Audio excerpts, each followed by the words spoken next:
everything. Tom Brady played pretty terrible, and I really feel like New England got bailed out. They called the president and got a bailout because who misses a 32-yard field goal is a chip shot. It was a little bit to the left, but ultimately it was a chip shot. So I don't know. To me, when I first thought about it, I was like cursing the Cowboys because he used to be a Cowboys kicker. Wow. So everything comes back to Dallas. It is. You go to Dallas, man. You leave. You're worse than when you went there. Let's take the game, storyline by storyline. Let's talk first about that kick. When you saw it and you saw him miss it, what was you thinking? Like immediately, what was your thought? Like, because as you can see, I'm having difficulty. I never have a hard time talking, but right now I'm having a hard time articulating what I was feeling when I saw them come out. Shock. Did you see the players on the sideline? Yeah, they were just eyes wide. They're like, I can't believe he just missed this. Are you serious? Is this really happening? Yeah, a 32-yarder. Now there was a lot that went on before that. You can argue that the game should have been over even at that point because there was a touchdown that wasn't a touchdown. That I believe the guy's name is it Lee Evans? I think the guy's name was Lee Evans. Yes, he catches the ball from Buffalo. Catches the ball in the corner of the end zone and has the ball knocked out of it. So, by a rookie. What do you think about that, Carlton? Did it even need to get to the point where the field goal was missed? Well, you had two coaching decisions. One, to go for it on a 4th and 6 with Ray Rice. Actually, the call before that was horrible. It was 3rd and 6, and they tried to do an inside handoff to Ray Rice just to move the ball up the middle. Dude, you got one of the biggest nose tackles in the league in the middle of the field. Why are you trying to run up in the gut on a draw? That's what was a crazy play. But then on 4th and 6, you gave Flacco no protection to try to find a receiver. If you were going to do all that, you should have had him on a rollout pass, which to me is almost a guaranteed 6 yards, which is what they needed to get on that play. On top of that, once the man did make the catch in the end zone, it was a heck of a defensive play that the rookie cornerback, or I don't know what his status is, that he made. It was just amazing to me that he was able to sit there and know that he needs to strip that ball out that dude's hand. He was clearly beat when Lee Evans caught the ball in the end zone, which was a apparent touchdown to otherwise in and out of his hands. So no one has an issue that it wasn't looked at from the booth? No, it wasn't a scoring play. If it had been a scoring play, then yes, it would have been a question. But at that point, it was up to Baltimore. If it was, I don't remember what time it was, but if it had to be up to Baltimore to make the decision to. I don't even know if it's reviewable. It is reviewable. It's reviewable. It was reviewable. It was a catch, wasn't it? It was. They would have claimed it as a catch. It was not reviewable because it was considered an incomplete pass. That was the ruling on the field. So that's why it was not reviewable. And then it was in 2 minutes anyway. They weren't going to review that because it was obvious he didn't turn all the way and didn't have the ball.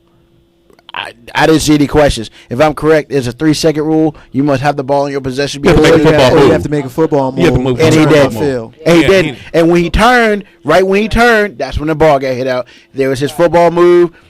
And then they called it an incomplete pass. If they call it a touchdown, at that point in time, that's a challengeable play. Because it's an incomplete pass, no challengeable play. No challengeable And then it was within 2 minutes, so the booth would have to challenge it. And the booth clearly saw that everybody clearly saw that it wasn't a catch. Yeah, it was darn near close to being a catch. The man, Butterfingers. But the storyline here is Billy Cundiff.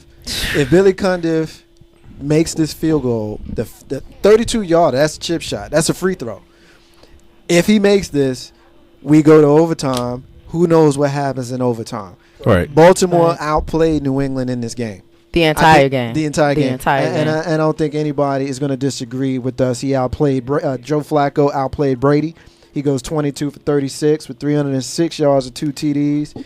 Brady goes 22 of 36 for 239 yards. And I don't know. Joe Flacco had a whole lot of flack coming into this game. Beast. He was a beast. Pardon the pun, but Joe Flacco had a whole lot of flack, and I was one of his biggest critics when I heard him talking about the fact that he wasn't being talked about in the same breath with players like Tom Brady and Drew Brees and Eli Manning, and of course I had to throw that in there, Aaron Rodgers. And he won't because you're not. But he played the game of his life, similar to how Alex Smith played the week before against New Orleans. He played the game of his life. Maybe he takes this into next season. Baltimore is an aging team. We know Big Ray said right after the game that he ain't going nowhere. He'll be back next year. But he's going to be back next year, a year older, Carlton. So I don't know what's going to happen with the Baltimore Ravens. I don't know if they have come to the end of their potential run. I don't know. What do you think? No, they haven't come to the end of the run. What they're going to do, they're going to revamp that defense just a little bit to give Ed Reed and Ray Lewis a little bit more help. That's one thing, because they know that defense wins championships. That's what basically carried them. Yeah, Ray Rice had his yardage. Ray Rice had his touches. But at the end of the day, as you always say, that defense is where they will make or break Baltimore. Baltimore was clearly a defensive team, and if you want to see a great matchup, that's where you would look. They held one of the top quarterbacks, like you said. He was outperformed. Yeah. Flacco outperformed Tom Brady? Yeah. Are you serious? Yeah. No touchdowns, Brady? You have Gronkowski, you have Deion Branch, you have Hernandez. I mean, what really hurt Baltimore was the fact they couldn't stop the inside run. It was an inside trap play. And that's what was killing them. It's like, can you not stop the inside trap? That's all it was. The whole game. Yeah, but the thing about it is, I thought the game plan was beautiful by New England. Do what you know they're not going to expect you to do and run the ball down their throat, because their defense was prepared to stop Tom Brady. The reason why it did not work is because that Tom Brady lost Gronkowski.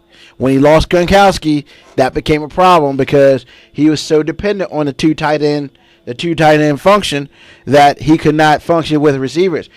I mean, other than Wes Welker, you can name Ocho Cinco. You can name the former quarterback from Bowling Green. Nope. No. Central Michigan, and I can't even think of his name right now. But you can't name three receivers on it. Oh, Deion Branch. You can't name four receivers on that team. And then you add up everybody but Welker. The tight end still had more catches than them. And I think you add Welker, they're really close. So with Hernandez having to do everything himself, Gronkowski was out because he hurt his leg, who has said he will play in the Super Bowl. He's in a walking boot. And they put out a press release talking about he's okay. I don't know if I believe that he's okay when he's walking around in a walking boot a day or so after he gets injured. We'll have to see what he looks like when they show up in Indy this week. I believe they're going Sunday, and the Giants are expected to arrive on Monday. So I believe media day is probably Tuesday, maybe More than Monday. likely. Tuesday. More than likely probably won't Tuesday. be Monday because the Giants will just be getting Indy. So I'm thinking it's probably going to be Tuesday. I'd like to see what he looks like then. Is he still in that walking boot? Is he moving gingerly? What's going on with him at that point? Carlton, what do you think? You know, it's going to be a great game. I think that with the tight end being gone, there should not have been an excuse for for Brady not to go to one of his other receivers. You still have Wes Welker, who is Double covered, but still he's a top tier receiver. They moved him to the slot. He had chances to catch the ball. They were running the dude out the backfield. Mario Green, Ben Jarvis, Green Ellis. Everything was going right for Tom Brady and his crew just to win the game. Actually, everything was going right for them to lose that game too. So, is it the possibility that Tom Brady was more hurt than we thought, or he has some other injury that Belichick's not talking about? As he famously does, or does not do. Cheatgate is a beautiful thing. From calling us at 804-726-3430, you can get in on Cheatgate. That's a beautiful thing about Belichick. Belichick is sneaky. Yes, it. You put him in a cut-off sweatshirt and a hoodie, and you can't see that man's eyes. All you don't do is trust watch his him. arms. You don't trust him, man. him. His eyes are too close together or something. But that's Belichick. Belichick is not going to tell you anything that's going to impact his team. And he's coached his players to be the same way.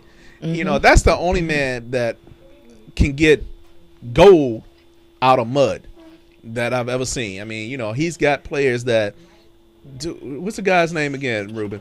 The guy I can't remember. Yeah, the guy you can't remember. He played wide receiver, running back, and defensive back. And he played kick return. I mean, come on now. And he was a beast quarterback in Central Michigan. Right.